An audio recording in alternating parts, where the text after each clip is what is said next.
ওমরার শুরু থেকে শেষ পর্যন্ত কি কি কাজ করতে হয় যদি দয়া করে একটু বলতেন। ওমরার কাজগুলো খুব বেশি না, আমরা মনে করি ওমরা অনেক জটিল কোনো কাজ।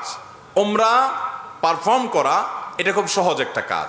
সর্বপ্রথম কাজ হলো আপনার দেশ থেকে আপনি যখন যাবেন মিকাতে গিয়ে গোসল করে উত্তম রূপে হাতের চুল নখ ইত্যাদি, শরীরের চুল নখ ইত্যাদি থাকলে অবাঞ্ছিত এগুলা কেটে পরিষ্কার হয়ে ফ্রেশ হয়ে গোসল করে এহরামের কাপড়, সেলাই ছাড়া কাপড় পরবেন, পরে লাব্বাইকা উমরাতান নিয়ত করবেন। কারোর পক্ষ থেকে করলে লাব্বাইকা উমরাতান আন অমুক অমুক মনে মনে নিয়ত করলে হবে, জমুকের তরফ থেকে লাব্বাইকা উমরাতান, বাস নিয়ত করে ফেললেন।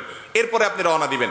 সাধারণত বিমানে গেলে মিকাত থেকে এহরাম পরা যায় না, তাহলে আপনি ঢাকা এয়ারপোর্ট থেকেও পড়তে পারেন, অথবা এহরামের কাপড় নিয়ে বিমানে ঘোষণা দেয় যে এখন আমরা মিকাত ক্রস করব, তখন আপনি পরে ফেলতে পারেন যদি অল্প সময় পান।